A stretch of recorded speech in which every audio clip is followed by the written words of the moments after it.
I'm fine. Oh man, I have so many dreams I haven't gone through that I'm just gonna choose this one. I'm just gonna choose this one.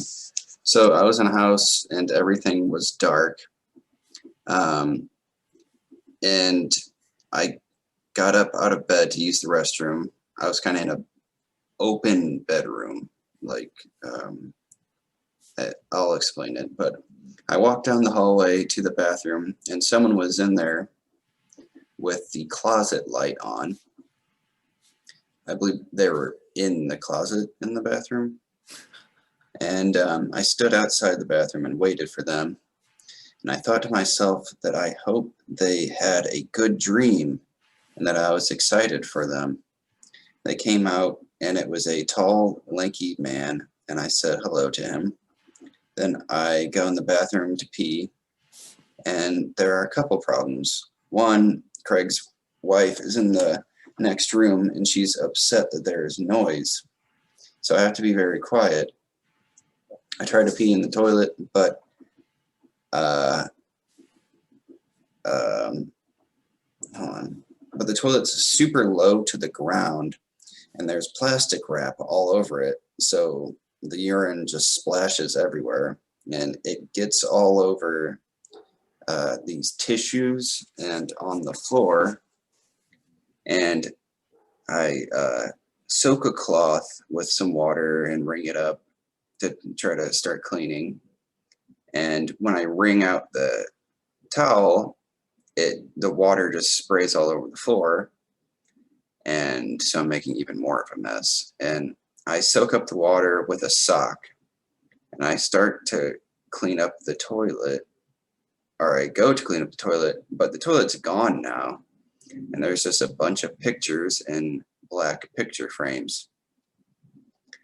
And I leave the bathroom, and Craig's wife hollers at me, and I apologize, and I tell her I was trying very hard to be quiet, and she laughs at me in response. And I go back to my bed, and Joey was there. Since he had gotten in trouble with Craig's wife, he had to go sleep in my bed with me. There was also a bed with other people in it on the other side of the room. And that was the dream. Okay. All right. Well, let me, I think I got most of the details. Hi, Tim. How are you doing? We're just going over one of Charles' dreams here. Yeah. It's, so you're in a house, and it's dark. Now, do you know whose house this was, or? I don't remember specifically, but I assume it was like your house or your wife's house. Oh, okay. All right. Well, it's just funny because my wife just, she's been gone for a week. She just sent me a dream that she had last night that was kind of troubling to her. I mean, it was essentially she was in New York City. She was going back to Grinnell, Iowa, which is a college town, with the wise old woman on a train. When she gets there, she and the wise old woman go to this. Everything's new. Everything's really nice, and this is her home where she was born and grew up, and she has a. So she and this wise old woman sort of, go to bed together. I mean, not in the same bed. And then when she wakes up in the morning, she's taking something with her out of this care center, which her father used to be in. Yet there's strings on it that they get attached to the fan. So she crawls up on a chair. She can't get them down. She can't reach high enough. She ascends, tries to get it, and then some other woman has to help her. And it all was sort of precipitated, she thinks, by I had found a recording of her sister who died on February 29th, 1976, rehearsing a song. She had never heard it before, and she just was kind of haunted because her birthday was March 12th. But anyway, you're in a house, and it's extremely dark. I mean, it's just funny that you brought up my wife. She's also got some dreams. So you're in a house, and it's extremely dark. You get up out of bed because you have to go to the bathroom, correct? You know, if I um, correct me or add details. So there is someone in the bathroom, but they are in the closet and not in the bathroom because we can see a light. So they're in the bathroom, but they're in the closet in the bathroom. Why would anyone be in the closet in the bathroom? You know, it's interesting. You know, in other words, they're not using the bathroom for its assigned purpose. They're using it well, they're just have some business in the closet. Okay. Now, we hope that this person who also got up in the middle of the night might have had a good dream during the night. Okay. So, just a second, 1 second.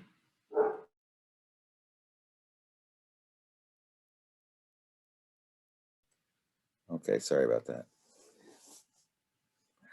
Dog just barks. So that you hope they had a good dream. Now, that's interesting. Okay, we hope this person had a good dream. Okay, and it's a tall and lanky person named Jim. Is that right? No, I didn't mention. I didn't Oh, mention a name. okay. I thought you said his name. Okay.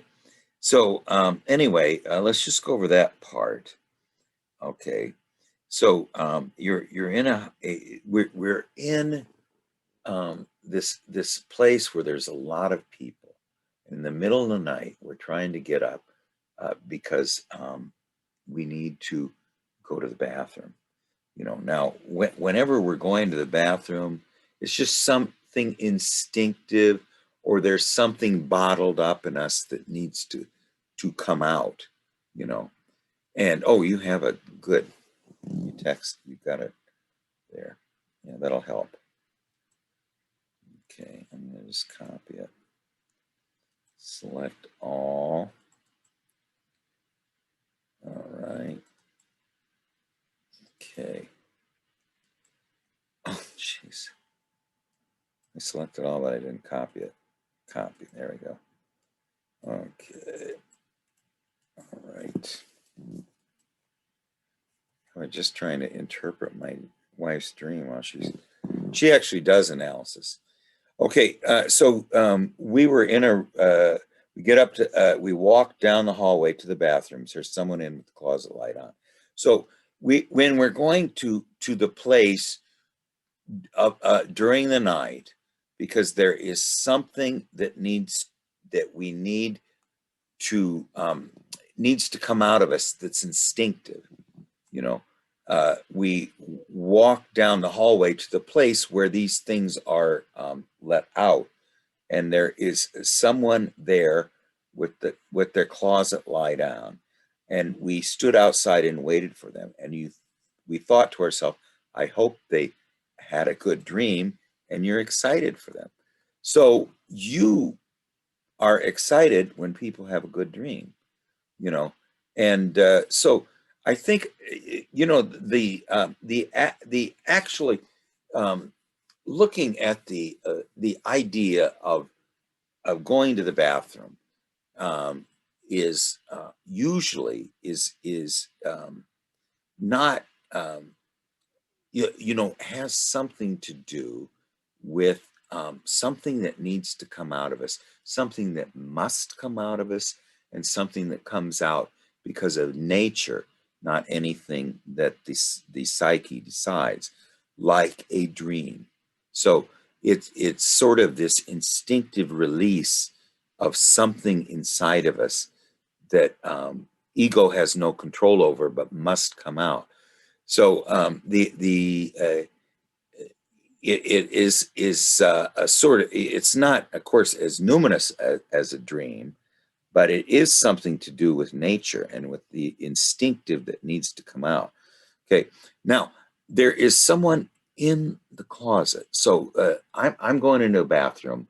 There's somebody in the closet, and I'm thinking, what are they doing in the closet? I mean, the only thing I can think of is why they're in the closet is because they're doing something very private there that you know, it's just very secretive. Okay, whatever it is. I mean, we can jump to conclusions, but the primary thing is they're being secretive. Okay. All right. And so now but you hope that this person who got up in the middle of the night, just like you, had a good dream. Now, that's a wonderful wish for someone. Did you have a good dream? You know, in other words, did the unconscious send you a good message, you know, or a interesting message? Okay. Then we come out and there's a tall, lanky man, and we say hello to him. So it is it's just a man who is angular, who is related to, he's just, there's just something about him that he's, what's the difference between a tall, lanky man and a short, squat man? You know, I'm not sure. Let's not go there. So then you go into the bathroom and there's a couple of problems. Okay. One is the wife of, let's say, the uh, the augur. You know, the augur is the one who tries to interpret dreams. So the wife of someone who has something to do with the dreams is upset that there's a noise. Now, why would she be upset that there's a noise? Is because the stillness of the night is disturbed. Okay, so the feminine aspect of someone who's related to dreams does not want there to be any disturbance of the dream. And there was a famous poet named Sappho of Lesbos, which is it's actually where the word lesbian came from, but she was one of the most famous women poets of all history. And there's one place where she says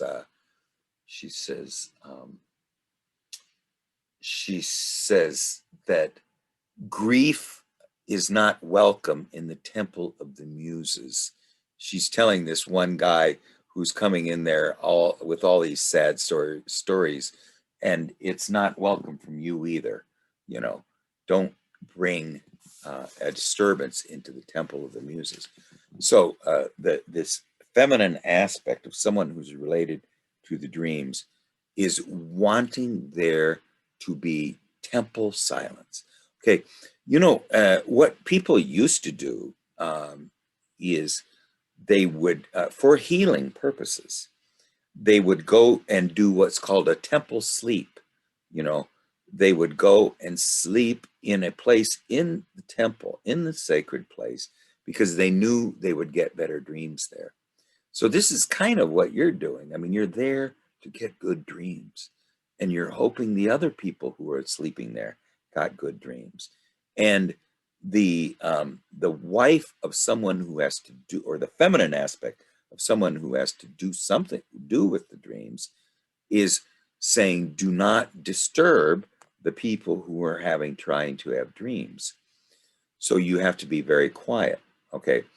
Now, we let something out, but something does come out of us, something that ego has no control over, and something that it has to do with nature, something that must come out of the body. Okay, like a dream. Okay, but this is very physical and manifest, and it has to do with water. Now we could say that it's very gross, but is that what the psyche thinks? You know, I don't think so. So there is this aspect of that we're going to let water out, but the vessel is very low to the ground, very close to the earth. Now, again, it has this plastic wrap all over it. Okay. Now how many dreams have we had where you've had plastic wrap all over it? You know, over your hands, do you remember all these? You know, and even Yeah, there's definitely with been a the few. raincoat. Yeah, the raincoat people too. I mean, there's this aspect of being covered. So anyway, so you're trying to be quiet in the temple of the thing, but you have to, there's something you have to release, and it has to do with nature, some and the plastic wrap that covers everything causes it to splash everywhere. In other words, it's not absorbent. It's going all over the place. There isn't a very good container for this. At least you don't have a good container, or something doesn't have a good container. So it's not contained, you know. And let's see, was there a second part of the dream? Oh, here it is. I got it now. Okay, I got to get this one. There we go. Yeah, there we go. Okay. Okay, and now this is the second part of the dream. All right. Okay. Uh, then it gets all over the tissues and all over the floor. So now there's a great big mess. The ego can't deal with what comes out of the body in a nature situation. So the ego is not coping very well with this. It can't what is released out of the body is not neatly going where it needs to go. And so now there is this aspect that ego is all screwed up. You know, it's gotten to a big mess, and it's going to be up a long time trying to clean up things. When you wring out the cloth, water goes all over the floor. You soak up the water with a sock, with something to do with your standpoint, and start to clean it up. But the toilet is now gone, and in its place were a bunch of pictures of black picture frames. So this receptacle for what had to come out of the body, which had to do with water, goes all over the place, can't be contained in a vessel, because maybe we're supposed to be a vessel, but the vessel that is going to contain this, which comes out of us, is not very. There is none. It's very rudimentary and primitive. Okay, now after we have trying to clean it up, the all we see now are images. Okay, and then you leave the bathroom, and the wife of the dream person is now really upset, and she yells at you. Now she's yelling at you because you are disturbing the night, correct? Yeah, yeah, Yeah. that's what I think. And you apologize, and you tell her that you were trying to be quiet, and she laughs in response. Now, is that because she's friendly, or she just thinks you're? It Uh, it seemed as if when I told her that, she's like, "Oh, that must be a joke. Like you're surely joking, right?" yeah, Um, that you apologize and trying to tell her very hard you were trying to be very quiet when obviously you were not doing a very good job of it. I mean, you're making all this noise while you're cleaning up, correct? Apparently. yeah, Yeah. Okay. And she thinks that your apology, I mean, she seems to be saying that you're just, you're trying very hard to be quiet, but you're stumbling around and somewhat incompetent in what you're doing, and you're making a lot of noise, and you're disturbing the dream making. Okay, now it's very interesting. I mean, this dream, when the black images show up, that is something that's going to take a while to figure that out. So you go back to your bed, and Joey was there, the shadow, and since he had also gotten into trouble with the feminine aspect of the one who was associated with dreams, he had to sleep in bed with you. So now the shadow and you are into bed together, and there was also a bed with other people in it on the other side of the room. Okay. Now, was there any other part of the dream? Is that it? No, that's a little bit. Okay. All right. Okay. Well, let's just see. Tim, do you have any comments on this one? I mean, this is one that is going to take breaking down into parts Yeah. and trying to find out what scene is, from this, that, so what do you think? Well, the first thing that strikes me is the gestalt of the thing seems to indicate that the ego has to back off and let things happen. And there's a couple of things that sprung to mind. One is a scene from a film that I saw years ago starring Jack Nicholson. I have no idea what the title is or anything, but this guy is in his 60s probably and is newly widowed. And he comes back from the funeral and he goes into the bathroom to pee, and he sits down to do it, and he realizes, oh, the reason I've been doing this for so many years is because my wife was constraining me. So he stands up. His wife was what now? Was restraining him. Oh. So he gets up and he just pees all over the bathroom, just as an expression of his freedom. And I thought of this because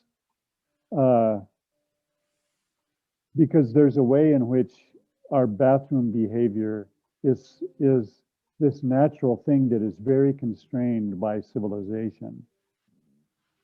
And so one of the things that occurs to me is the dreamer is trying to say, you're trying to be too constrained or too held back in your development. So I think then about the plastic, and it seems like plastic covering things is a way to kind of keep them fresh and new. And I just read an article this afternoon about this poor woman in California who grown up in various foster homes. And in one of the foster homes, they were not allowed to sit on the furniture. And when she and her siblings, and when they did, it was covered by plastic. And I just get this sense that the person is trying so desperately to keep their furniture new that they don't use it as furniture. It's just a display object. And that's what this kind of seems like to me, that the only reason that the toilet would be covered up with plastic is to try to keep it pristine, which is exactly the opposite of what it's supposed to be doing. Yeah, and then go ahead. Go ahead, keep going though. Yeah. And then the place where the cleanup should be happening, which is the toilet is the entry to the sewer, is suddenly replaced with these black images. So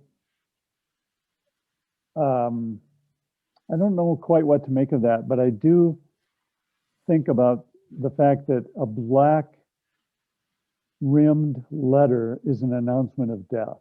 Mm-hmm. And so a black framed image has that kind of serious tone to me. It's very related to the night. Okay. And so, and death, always implies a rebirth. So in at least in the dream, death is not so bad, because the dream is not really concerned about death. But yeah, that is very good. I was going to show you one thing here about the.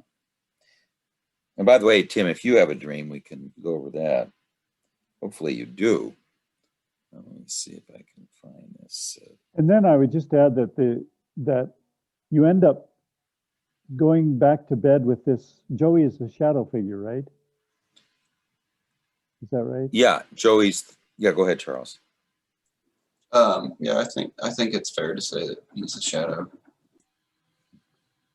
So I just wonder if getting into bed with the shadow doesn't help with this whole process of letting go and trying to allow the psychic process to unfold as it needs to instead of as we think it should. Yeah. What do you think about that, Charles? Um, yeah, I think that it could be something along the lines of a potential solution to the problem, like it's the beginning of a solution. Um, the the you know the shadow being in my bed. Yeah. It could also be. I just was going to show you this is this thing. Ooh, go this way.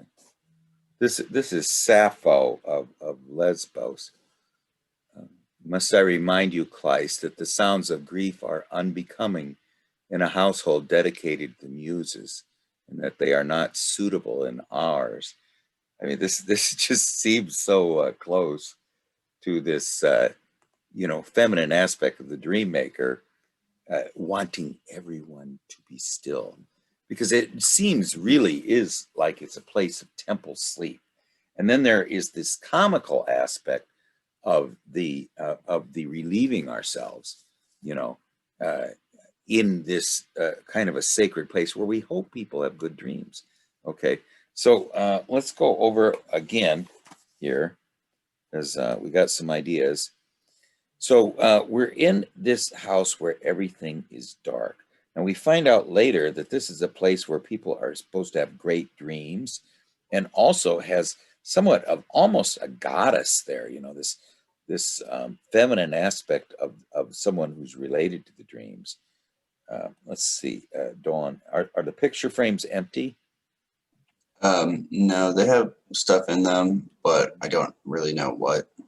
Mhm. So the idea is something must come out of us. One thing that comes out of us is these wonderful, great dreams, and the other thing that comes out of us, which is somewhat comical and farcical, and you'll see this too, in some of paintings. Who's that guy that always painted the bizarre things in the Middle Ages? Where he'd have Oh, the Hieronymus Bosch. yes, Hieronymus Bosch. He would have the devils would be blowing the bugles with their rear ends.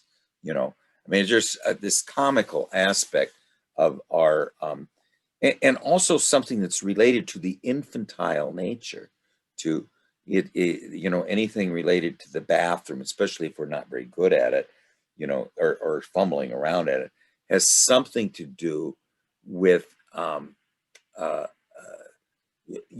that we're still in we're not, we haven't moved out into the a more individualistic space. We're still in somewhat of the land of where children never grow up a little bit, so anyway, it's just got this farcical attitude compared to the great dream that we're excited for, the tall lanky man. Now, the tall lanky man, the gaunt man, actually, when you see someone who's very tall and lanky, they seem to be very spiritual, I mean, because they don't eat a lot, you know and they're very vertical, so they tend not to eat a lot of food. They're doing something else, although they are very related to the secretive world. So they're in the bathroom, but they're not going the bathroom. They are going into this place and just being very secretive. They come out and we say hello to him. Did he say anything to you? I don't really remember. Yeah. Okay. I think it might have been like he didn't want to say anything because we were all supposed to be really quiet, that he just wanted to quietly get back to his bed. Mhm. Yeah. So anyway, we say hello to him. He was doing something very secretive, and he was also related to the place of great dreams. Now, so we go into the bathroom to relieve ourselves, sort of a farcical dream, a dream that has this aspect of it that's slightly amusing or undignified. Let's put it that way. And in the next room, there's two problems. One, in the next room, there is the feminine aspect, the consort of the someone who has a lot to do with these images of the unconscious, or the dreams. And I think this is a place for temple sleep, and I think that comes because of the man who we hope had a great dream. If you're hoping he had a great dream, that means he's there to dream, you know and he was getting up in the middle of the night, coming out of this secretive place. Now, this feminine aspect, who seems to be kind of the head of the all these beds and rooms, and she was also assigning people to beds, like Joey, and she's saying she's upset that there's noise. So you are trying to. She's already told you to be quiet. You have to be very quiet, but then you make all kinds of noise. You splash urine everywhere. I mean, this is just sort of absolutely unacceptable in the temple of the muses. Can you imagine what Sappho of Lesbos would say about this? You know, and anyway, it splashes everywhere. This sort of a thing that's very undignified, and it gets all over the tissues. Are you saying like the bathroom tissue, the roll of toilet paper? There were like Yeah. Kleenexes and toilet Okay. paper and stuff. Yeah, and it's just all wet. Everything's wet. Yeah, I just specifically remember it getting on the like box of like Kleenex tissues. Yes. And so now they're all soaked. If you have a box of tissues and they get soaked, the whole box is bad. Okay. So now you soak a cloth to clean it up, but when you wring it out, I mean, nothing. This is in. Ego cannot clean this up. Ego cannot clean up this undignified display in front of the feminine aspect of the dream. We're just sort of being very undignified in this very dignified place, So our in the dignified place of the temple sleep, we're just making a big sort of a mess that a 4-year-old child would be. Now, it's not completely our fault because the toilet is not really adequate for the task, but still, who's being blamed for it? The temp the to- So there's a big let's just say this: when you're standing to go to the bathroom and the toilet is very low, so it has to go a long ways before it hits the ground, and it goes all over the place because, like Tim said, it just seems to be only for display purposes only. Don't use this toilet. It's got plastic all over it, so it's like somebody going to Menards or Home Depot and using one of the bath the commodes that they have out there for display purposes. That's not what it was there for real things. So anyway, we're just making a complete mess. The ego is making a complete mess in this almost sacred place where the great dreams happen, and where this feminine aspect, who's related to the great dreams, is. Okay. And so suddenly, in the midst of all this great embarrassment and great,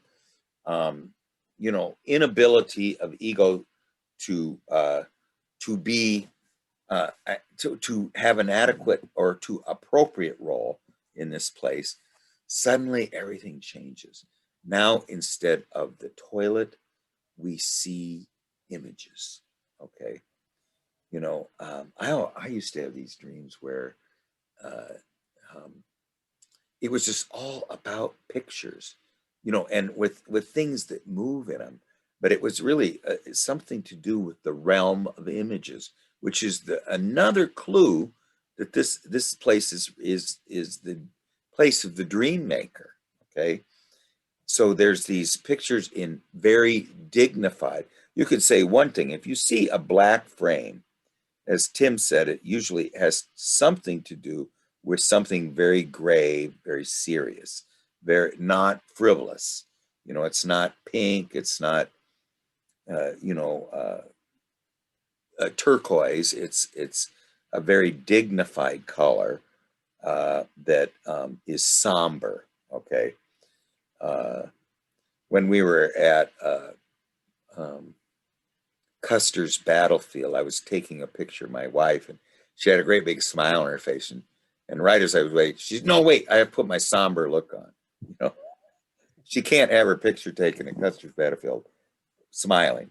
So anyway, uh, there's these aspects of the realm of images. So we've got the clues that this place is where the dream maker so far is. There's someone there who's very spiritual, very tall and gaunt, and we're suspecting that he might have had a great dream.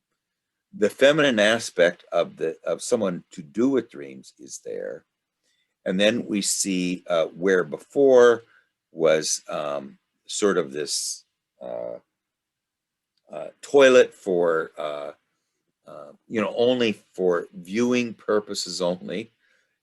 Suddenly there's a picture frames, and all Ego's done so far is make a great big mess. Okay, now as after making this big mess and kind of leaving it too, uh, then this dream, this feminine aspect of the dreams is not happy. We apologize to her, but she's just thinking we're, you know, oh come on, you know, just you know, this is just ridiculous. You know, stop doing this. So now we go back to our bed, and Joey was there. You know, I am thinking too that a lot of Joey is not really negative, so he might have something to do with with, you know, like Roy's friend who was very quiet there, Al B. You know, they might have something to do with he's our helper, but he had also gotten in trouble with the feminine aspect of the dream maker. So now she has assigned the two troublemakers to the same bed. Okay. And so she said, you know, how she does this, I don't know, but she apparently told Joey that he had to sleep with you. Okay. Now, on the other side of the room, there was another place with several people in the bed. Is that what you're saying? There was a bed with other people in it on the other side of the room. So anyway, this just seems to be a place, like you said, it was an open bedroom. Were you going to say something about it being an open bedroom? It's sort of a barracks. It almost as if in the style of a, let's say, studio apartment, where it's all just one big room, and you kind of have to just put your bed somewhere and call that your bedroom. It was kind of like that. It wasn't like we were in a bedroom with a door. It was just like an big open floor plan. Yeah, it's just yeah, we were just on one side of the room, and they were on the other side. Yeah, it's kind of like barracks. You know, where my wife in her dream, where she was sleeping, she said it was like sleep. It was like a museum. The beds were like beds in a museum, and it's just she just sent it to me a couple seconds ago. I just still thinking about it. But anyway, the so it is that. Let's just go over it. First of all, it appears this is a place for temple sleep. we get up in the middle of the night and we have to do something that's rather undignified in this place that's a sacred temple, you know, and we find there the tall, gaunt spiritual man who we are suspecting had a good dream, although he was doing something very secretive there. And he certainly wasn't caught doing anything undignified. He was just in there, not going to the bathroom, but was using it for some secretive purpose, you know. And then we are trying to relieve ourselves as, say, as discreetly as possible, but we're far from discreet. We just pee all over the place, and then we make a big mess and we can't clean it up. Okay. And meanwhile, the feminine aspect of the dream maker knows this is happening, and she is upset with us. Okay.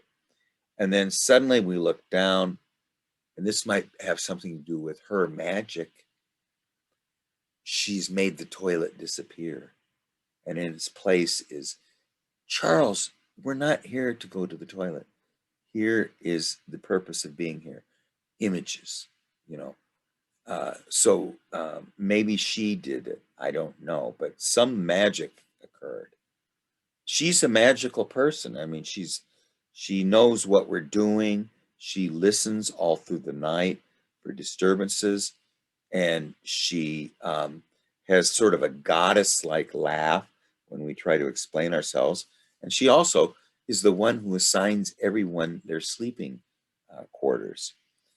So I would say, just in sum, and then let's hear everybody, is that in the place of temple sleep, we are, okay, so our dreams, if we get into a sacred place of dreaming, we don't accomplish the task of the sacred place. We are sort of just embarrassing ourselves, probably because what needs to happen there is not happening, and we just make a great big mess. Ego does, and so this is a place where you need to be quiet. The dream maker's wife is there, and also people we know who are very spiritual, very dignified, tall, lanky men. We suspect them of having dreams. Other people are sleeping there too, and those we probably would suspect of having dreams too. So the idea is Joey and I are not doing a very good job in this place. So the ego and its helper are somewhat incompetent in the temple of the muses. So anyway, that's my start on it. Tim, do you have any further comments on it? One thing that I find myself wondering is, why, Charles, do you think you chose Craig's wife to take this role? I would think that there would be some other woman in your life that would be more immediate. And of course, the symbol of the feminine aspect of the augur makes sense to me, but I'm just wondering if you have any thoughts about that. I don't know. I think it, I think this is kind of a dream about dreams, and a dream that kind of has to deal with my inner life and the way I approach dreams, and being that Craig is, dreams play a highly significant role in my relationship to Craig. I'm not sure why it wasn't just Craig instead of Craig's wife, but I've had dreams of Craig and Craig's wife and stuff, and I suppose that just indicates that the dream is about my inner life and dream life. And I think it's mainly that the dream is about dreams and my dream life, and Craig is, you know, just kind of is Just a symbol. Yeah, a symbol in my outer life of, you know, dreams and things. Yeah, it So makes me think about yeah, the relational figure of that augur figure. Mhm. So it's not just the role that Craig plays, kind of illuminating the mystery, but being in relationship with that material. And it just feels to me like the whole thing is about getting your ego and your cognition out of the way and just participating in this thing and saying, it is what it is. It's nature. It's messy. It's not going to make any sense, but I'm all into it. Yeah, I like that. It's a dream about dreams, and yeah, the ego right now seems like it's not. Uh, I don't know. What do you think about the fact that there's just a certain amount of embarrassment in it? I mean, I didn't necessarily feel Embarrassed. embarrassed or flustered or anything. I was just kind of like, oh darn, I'm having a difficult time. You know, I'm just trying to be quiet. You know, I'll just give you what I think about the dream Yeah, overall. You know, the setting is very much like the place where I dream, the place where, no, this is the dream place where this happens. And I think that the dream is kind of trying to say, like, look, if you are not going to take this seriously, you need to just kind of stay out of the dream place because you're kind of making too much noise. Part of me thinks that, you know, it's trying to say, look, do not just keep pissing away your dream images. Here's all these frames for you. You are not, you know, you're just making a bunch of noise. You're not using the frames for the dream images you get. You're just pissing them away. And here's, you know, here's what we think about that. Let's just cover up your toilet. So now you get your urine all over the place and just look like a fool. And, you know, apparently I was in, like, you know, I was in, you know, let's just say dream timeout because Joey, as his punishment, has to go sleep with me. Oh, okay. Well, I guess that makes me already in the punishment area of the sleeping quarters, and I'm probably not going to be having good dreams because, you know, I'm apparently just kind of yeah, I don't know. I maybe see it as, or I'm treating it as waste material. I just kind of want to flush it down the toilet. Well, the pissing away yeah. dreams is very apt because it, you know, if we don't treat the dreams seriously, they are considered like a unopened letter. So, you know, we get a letter from someone, you know, that has some very important information in it, and we don't even open it. So, you know, pissing away this wonderful image that the unconscious sends us is, I think that's a very good way to put it. You know, that there's this aspect that we're not taking the dream image seriously. I was going to show you, here's a picture of my wife. I was going to show you her just as a little bit of a haunting image. Here is, let's see if I can find it. This is a picture of her in a place where you would probably do temple sleep. You know, this is in a like a 1,000-year-old church in Norway. You know, and she was wanting to stop in all these churches to see if God was there. You know, so here she's kind of making sure that everybody in the temple sleep is quiet. You know, I mean, I just kind of thought of that picture. You know, but she's actually looking around for God. You know, is he here? You know, her father was a professor of philosophy and religion in at Grinnell College, which is a very famous college, and he used to. I told her when she went and told these women at the church that she was looking for God there, and she says, "Well, there was no religion in our home when I first grew up." And I said, "Well, your father was a minister."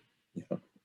And she says, "Oh, well, he would just go do something at the church, and then when he came, if he had to substitute pastor for somebody that was on vacation, he'd come home and have to drink a 6-pack of beer to get the taste of church out of his mouth, you know." But anyway, that's neither here nor there. There was this just this aspect here, which I think you nailed it, Charles. Is it's a dream about dreams. Okay, we're sleeping. It's night. We wake up. We don't have a dream. We just, all we have is to, just relieve ourselves, piss away something, and the, there is a person in there who seems, I would say tall, lanky means gaunt and spiritual. And we're pretty sure he had a great dream. We're hoping he did. And then we have these dealings with almost like this Sappho of Lesbos character, who does not want the Temple of the Muses disturbed by all this ruckus, Must I remind you, Kleist, that the sounds of grief are unbecoming in a household dedicated to muses, and they are not suitable in ours. See, that's almost what she's telling you, is that you are you're being very inappropriate in this place, and then so suddenly you and this other person who's also being inappropriate have been assigned to the same bed, and all we know is it's still night, nothing has happened, there hasn't been any dreams, and we're there. So I would say that the end of the dream is saying that there is that what we needed to accomplish was what the lanky man accomplished, and what the this feminine muse of the dream place is there to administer. Yet we, at this point, have not had the transforming dream. I think this is a place of transformation. I mean, why would you go to have temple sleep somewhere? It is to transform and change. It makes me think of that the school house or house Yes. school, but this is the one of dreams. Yes. Yeah. At night, all there is beds, and everybody, the only job anyone has is sleeping or making sure that the sleep is undisturbed. Mm-hmm. And those who do get up, we are saying, "Oh my, he probably had a great dream." What would you do if someone told you when someone was walking in the room, hey, that guy just had the most fabulous dream. It's incredible. And he walks in. I mean, you kind of look at him a little bit in awe because you know he's been connected with, if you take dreams seriously, Right. that he's been connected with something very archetypal. You know, here he comes. He just, or let's just say he had a great vision. Let's say that someone comes in and says, he just had, it's just black elk, the Lakota Sioux shaman, and he had a great vision, and he just had it, and you heard rumors of it. You know, I mean, there's just this idea that it is a this is now this is the you know, this is not just a church. This is a place of personal experience. You know, of transforming personal experience. Anyway, I was going to yeah, say, go ahead. you know, Don asked a question that kind of had me thinking, and you know, I don't know if it's, I don't know if this is taking things too literally or not, but you know, I just think it's interesting that, you know, I guess a more literal example is like, you know, when I wake up in the night, you know, I just basically choose to, you know, get up and go to the bathroom instead of get up and, you know, start writing my dreams down first. You know? Yes, I do that too, and then I forget them. Yeah. You know, Yeah. by the time I'm done, I mean, you have to just sit there and suffer and write it down. Right. I feel like that is what you do. I'm just curious because you seem like you work to journal them always. Would that mean your journaling is not enough? Uh, you know, that was something that Marie Louise von Franz said, that she said sometimes people would spend an hour writing their dreams down and they hadn't even started amplifying them yet. And she says, how much time do we have to invest in this thing? You know, but you know, I had a dream just recently that that I'm spending too much time doing anything but working on my inner work. You spend way too much time on your head and not enough time on your inner work. And so, in other words, I was supposed to go to this place in a very beautiful nature center by boat. Okay, but and I knew that this would interfere with something I needed to do on an intellectual basis. And so I'm saying, well, which should I do?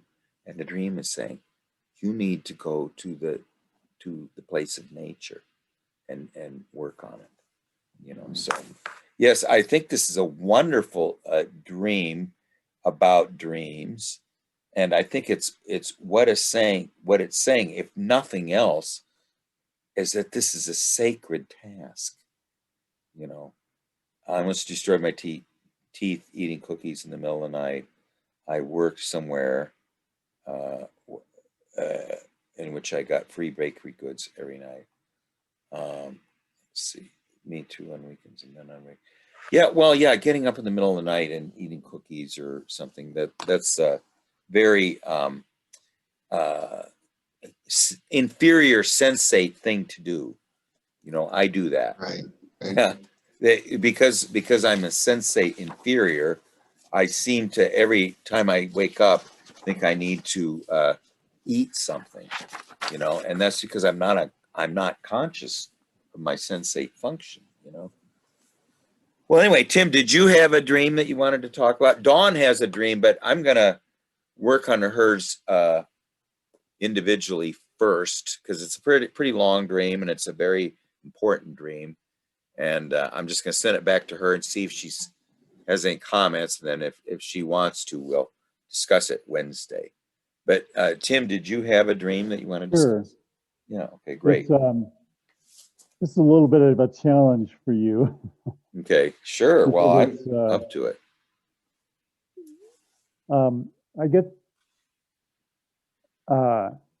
every so often I get dreams that seem to be not about the symbolic world, but about, it's like a pathway to my own creative thinking. Mm-hmm. And so sometimes I'll wake up from a dream and I just think, this is not about my inner life. It's it's a it's a way of giving me a new understanding of the world. Mm-hmm. Anyway, I have that feeling that I call rewriting history. Okay. Yeah. So I'm in a Well, hotel. yeah, go ahead. I'm in a hotel room with a losing baseball team, their coach, and the ref, who's a black woman, of a game that's unfolding online. And it involves three different time frames. The first is the original event or the tape of the original game. The second is the rate that it plays out on some electronic timeline, which is like replaying the tape and watching what happened. And the third is feeding it through the internet to the rest of the world. So that's the point where it becomes reality. So during the game, there's apparently some kind of internet issue, and the game is yet to be fully played out in a form that has already been played out in its final form, which is one that has already been edited in stage 2. At one point during the game, there's this general confusion on the field, and this is perhaps connected with the internet issue. In the confusion,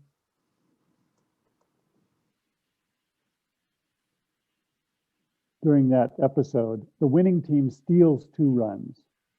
We all watch it play out on the tape, and we realize that's unfair for the losing team. But the ref, who also sees it, says it didn't happen. And the coach looks over to her and says, "What?" And she says, "I didn't see anything." And then she and the coach come to this mutual understanding. And he reaches over to her and they shake hands. And we all witness that this event that we all know really happened, but was an unfair exploitation, is effectively erased from history because it goes out to the internet, and what everybody sees is the whole game, but without the 2 stolen points. Okay. Yeah. Well, this is a wonderful. There's just the 3 time frames. Now, I have had dreams like this. What is time? And so this is, and what is history, and what is our life? What is this? What is the meaning of this 70 years and 10 that we're being given? I mean, there's just this aspect of we're in time and we're not in time. And so let's just go through it and a little bit, but at a time. Rewriting history is the name of the thing. So history, the time that's going on, is it set in stone, or does it have a metaphorical quality? Or can we go back and change events that happened in the past? At least, I don't know. Let's just go through it. You're in a hotel room. So you're in a place of a middle place of where travelers are. And you're with a group that loses, and their coach, and the black woman ref of the game that is unfolding online. So in other words, we're all sitting in a room together, but the game is taking place in a kind of an other world, in an electronic universe, correct? Well, the original game is in the real world. Okay, the original game is. So are you looking at a time lapse or a recording of it, or? Yes. Okay. Yeah, because Okay. this is afterwards and the team is all assembled. All right, you're all in there and you're watching it unfold online, a game that you just played. Okay. Now there are three time frames. Let's go over these very carefully. There is the tape of the original game. Okay, that's number one. So this is the unaltered record of what occurred uh, uh, in this realm of time and space. Okay, two. So this would be the factual historical time. Okay, and then the rate that it plays out on some electronic timeline.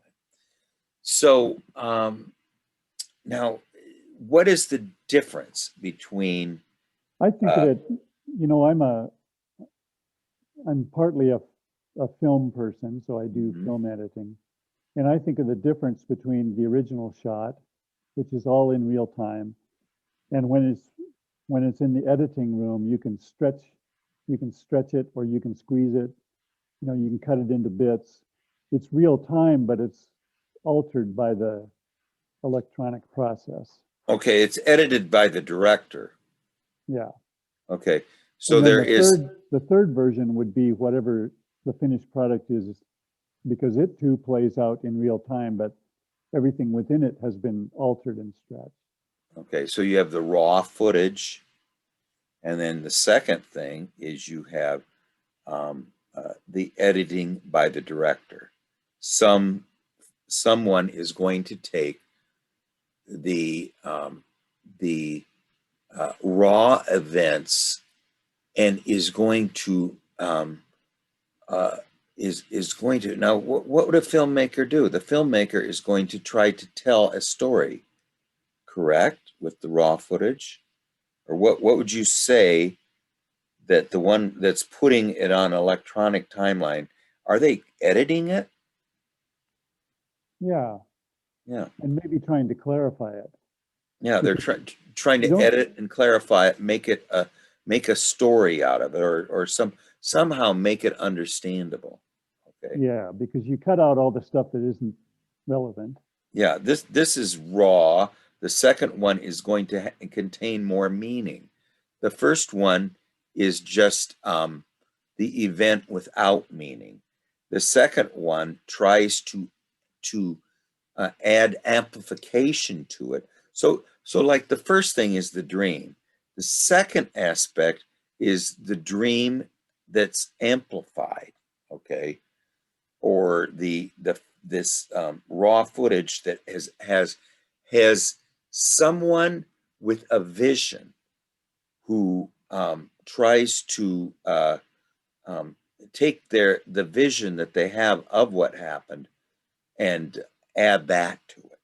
So they're not, why else would you do it? I mean, why not just watch the tape of the original game?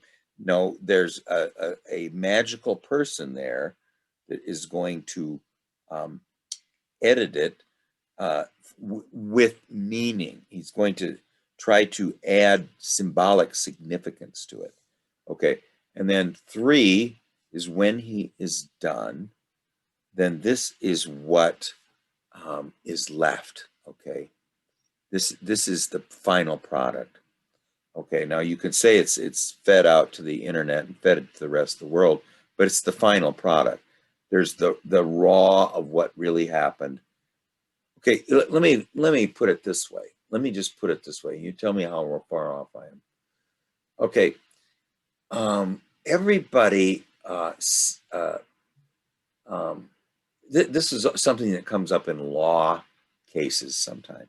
Is they will take everybody in the law class, and they will show them the events of some crime. Okay, and then they want them all to write down what they saw. And everybody writes a different story.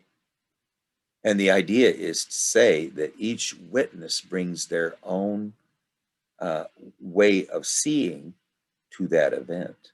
Okay, so something happens to us, we interpret it. Okay, and then after we interpret it, it becomes part of our personal myth. Okay, that thing that we carry from now on, and we say, yeah, I remember that. This is what that meant to me. Well, you know, the first aspect was just the raw thing of what happened. The second aspect is how we assimilated it and digested it. And then the third aspect is what is what it how it affected us as the final product, because it did have an effect on us. The second part is sort of the assimilation and digestion of the raw event that occurred. And the third aspect of the time, the three different time frames. See, the first thing is what actually happened. The second one, okay, the first one, the Buddha sits under the tree for 7 days, okay? That's the first timeline. Then the second timeline is he stands up and he looks at the place that he sat for 7 days, relating, integrating, okay? Assimilating, digesting, okay?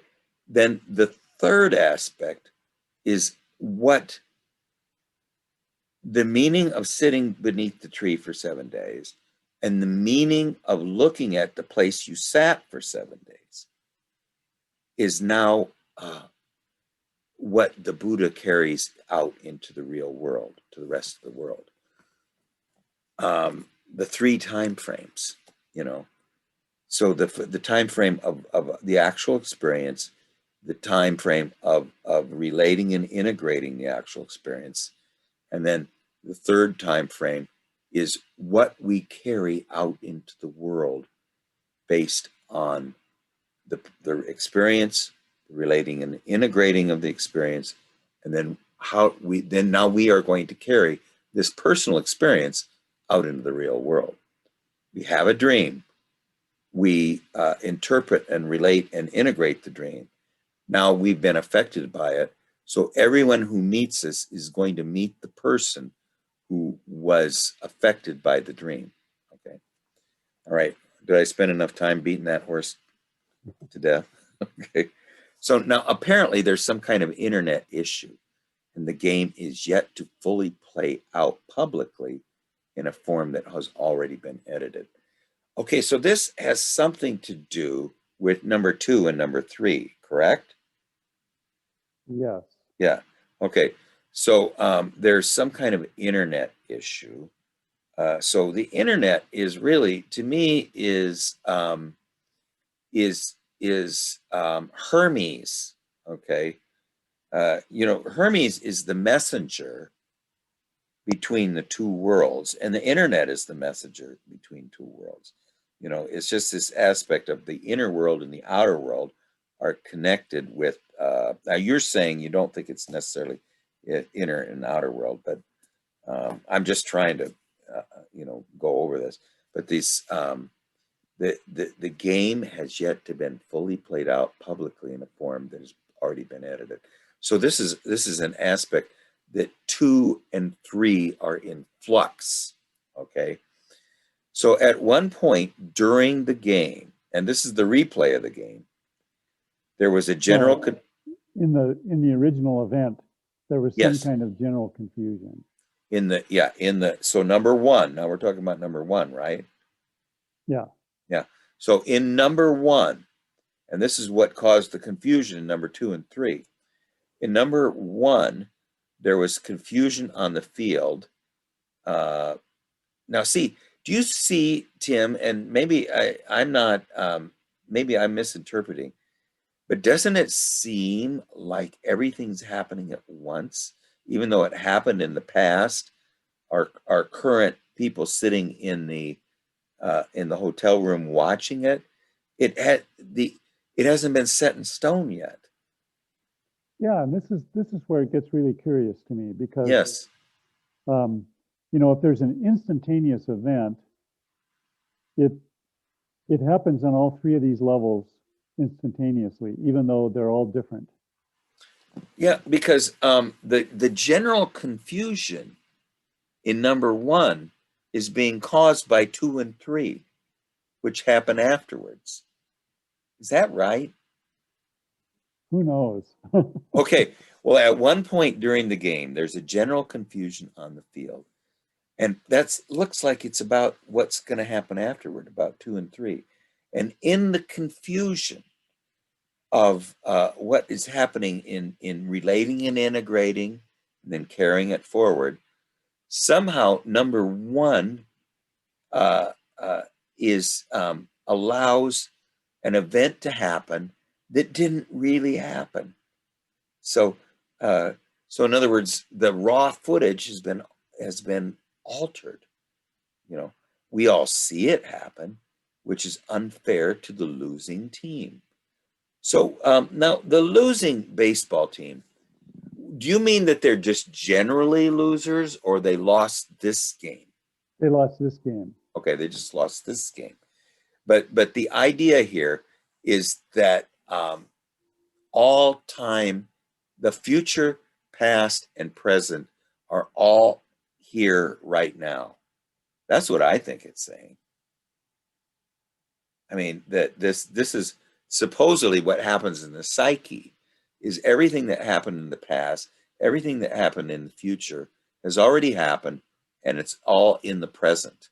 You know, I mean, that's what the pleroma is supposed to be. This general confusion has to do with there is no past, there is no future. Everything's present at the same time. What you said, that all simultaneously is happening at once. So what this is saying is that the past can be affected by the present. Okay, um, it doesn't matter what happened in the past. What happens in the present can change what happened in the past, because all the time is here right now. You know, and now everybody saw this happen. It actually did happen.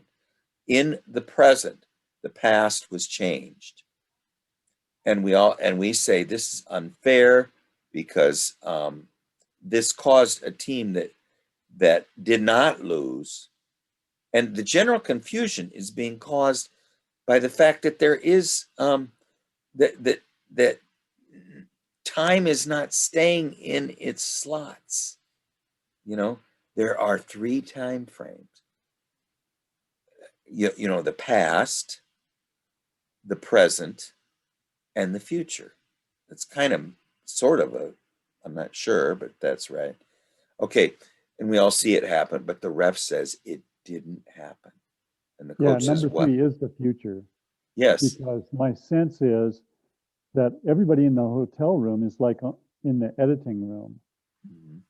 and the broadcast has yet to happen. So that's going to be the future. Okay.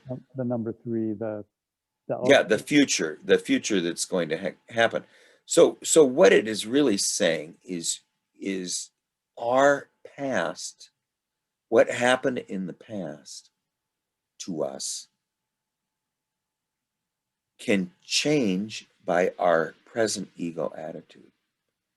If we change our present ego attitude, we can change the past, the things that have happened to us, or at least we can transform them.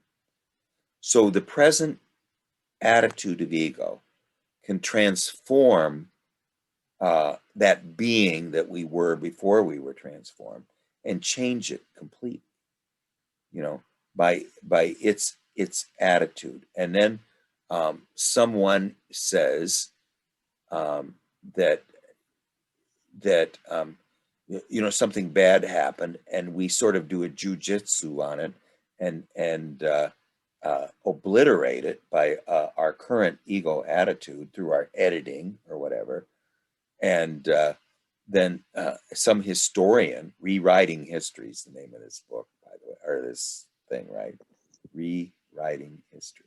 Okay, whose history are we rewriting? We're rewriting our own. And through rewriting history, it means transformation. You know, it Something I could. think about here is this beautiful story by Borges about a guy being executed, and he's marched out um, to the firing squad, and the general raises his sword, and the guy thinks, well, okay, this is it. but the sword never comes down. And he notices after a while that there's a bird hanging in midair. And after a while, he gets bored and he realizes, well, time has stopped. And he thinks, you know, he's standing there for hours. And he thinks, well, I've always wanted to write a play, and I never had the chance. So I may as well, as long as I'm standing here tied to this post, I may as well write my play. And he goes through and he writes the whole thing from beginning to end. And when he's finally satisfied and he writes the end, the sword comes down. Wow. And what it makes me realize is in God's view of the universe, there is that possibility of righting some wrong in a way that is absolutely private. And that's what this reminds me of. There's a moral dimension to it where the team that stole the bases is privately and secretly returned to the original state without anybody knowing except these people in the room. Yeah, I mean, there's this idea of that we're, well, Charles, what do you think? We want to hear what you think. You know, honestly, I don't really know.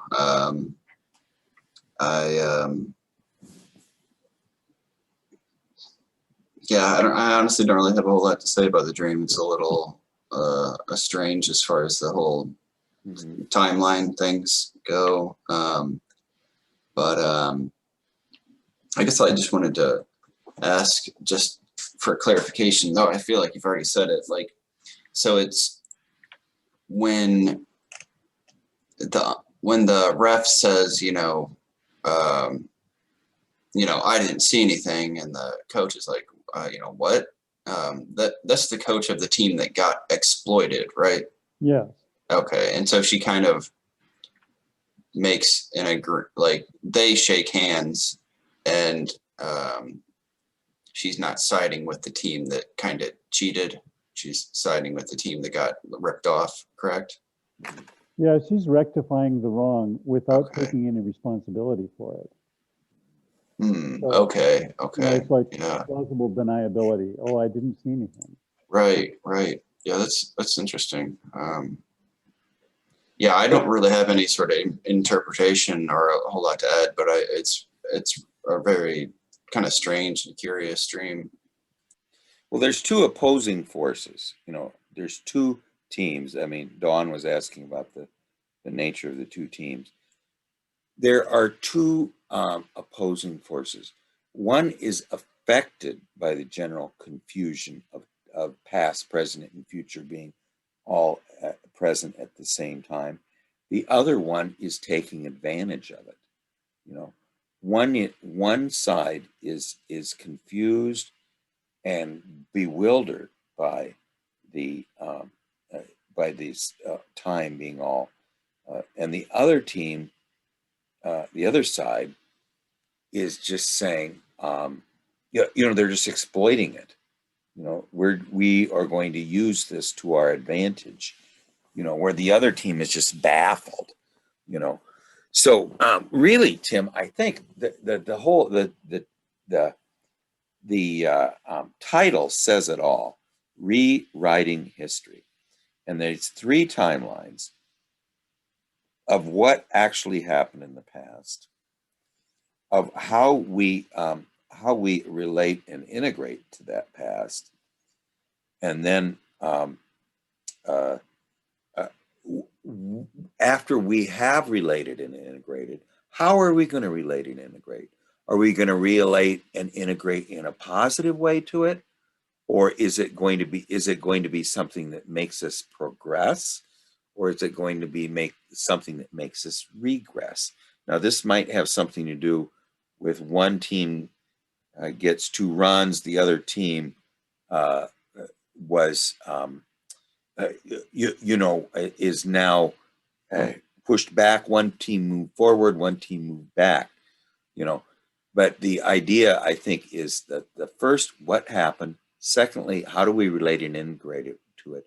Do we relate and integrate in a positive way, or a regressive way. And then after that has been determined and decided, then that is what this personal experience in our life is going, that's what's going to be presented to the outside world. Now what happened because of the confusion of the you know what the internet really is our assimilation and integration of what happened. Something happened. It has a you know, a subjective reality. Now we're going to make it subjective. So now whatever happened in the objective world then has to become subjective, and that's the editing aspect. And then whatever the subjective interprets it as is then what's going to be carried on to the outside world. So there are three time frames. The three time frames. What are the events that happen in our fate? Okay. How do we respond to them? And then the third time frame is, depending on how we respond to them, is how our experiences, what happened to us in our lives, is going to be carried to the outside world. You know, now some people can be totally debilitated by it. Others are strengthened by it. You know, that which doesn't kill me makes me stronger. You know, and you know, what do you think about that, Tim? Yeah, I'm thinking about this question that Don asked about the two teams, and it makes me think about the yin and yang symbol. Here are these two aspects. One is dark and one is light. One is, it's like a good side and an evil side. And the evil side is always about exploiting the situation for its own advantage. And in the case of a game, the real significance of a game is the interaction. And the score is just an ephemeral way of giving everybody something to shoot for. But it really doesn't, in the end, make that much difference. It's recording the energy flow between two sides. There's an energy flow, you know, and it makes blips on the screen. Yeah, and it sort of gives a goal to the whole thing. Yeah. So if there's no points, nobody really plays that hard. As soon as you add points to it, then everybody says, oh, geez, we got to get more points than the other guy. Well, otherwise you're not going to have any life, you know, really. I mean, if everything's a tie, you know, Right. there's no, nothing happens, you know. I mean, there needs to be, there needs to be the diastole and the systole. Yeah. You know, there needs to be the upgoing and the downgoing, and the upgoing and the downgoing. You know, somebody said one time that the life cycle of a tree is like this. It just goes like this. And then it starts to flatten out and it stops. That's the life cycle of a tree. But the life cycle of a person is sort of this undulation until it reaches an apex, and then there's an undulation which starts to go down, you know. And so that's kind of the aspect of the upcoming and the downgoing, and the upcoming and the downgoing. You know, I mean, there's no ties. Something's either ascending or something's going down. You know, so anyway, then I think about the character of the ref, and to me, the black woman kind of represents the epitome of the oppressed, and here she has the chance to be the arbiter between good and evil. And in that role, I think she's acting kind of like God, in that I believe there's a balance of good and evil in the universe. but God has a preference for the good, and so it leans a little bit in that direction. And so the ref character is just saying, we all saw this thing that was exploitive by the evil side, and we can reduce that evil if we just say that that didn't ever happen, and so it won't affect the score. Yeah. And so when the final event is put out in its final form, it will be all of that stuff, but without the exploitation. And we're just going to say, okay, that's the way it is. And black and white too could be, instead of good and evil, you'd have Taoist. There's not really, there's no such thing in good and evil in nature. It's only in ego consciousnesses that are good and evil. And there's dark and light. Like you heard the story of the Chinese man whose horse ran away. His son goes and gets it and comes back, and now he's got two horses because another horse followed him. And all the neighbors come and say, "Oh, you're so fortunate. Now you've got two horses." And he says, "We'll see." And then the next day, while the son is trying to break this wild horse, it breaks his leg. He falls off it and breaks his leg. And everybody says, "Oh, it's so horrible that your son broke his leg. That's a great calamity." And then the father says, "We'll see." So then the next day, the Chinese army comes and they're conscripting people, drafting people into the Chinese army.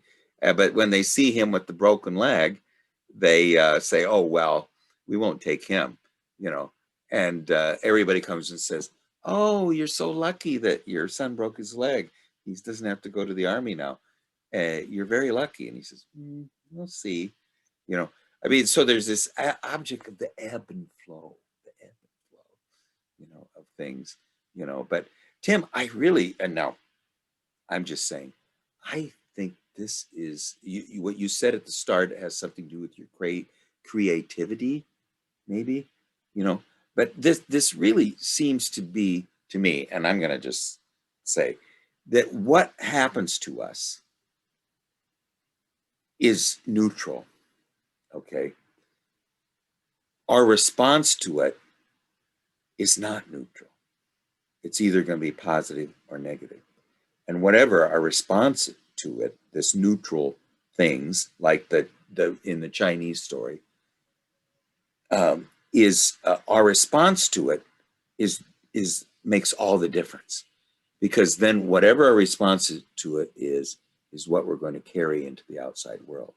You can be like Viktor Frankl, in Man's Search for Meaning. He comes out of the Holocaust and has found meaning there, in a meaningless place.